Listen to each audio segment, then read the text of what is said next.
Abultongin ka request le lok.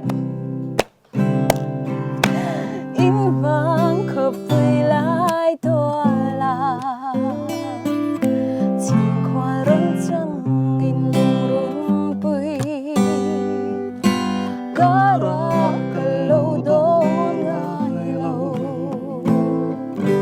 nắng nên tuy em măng ngày na.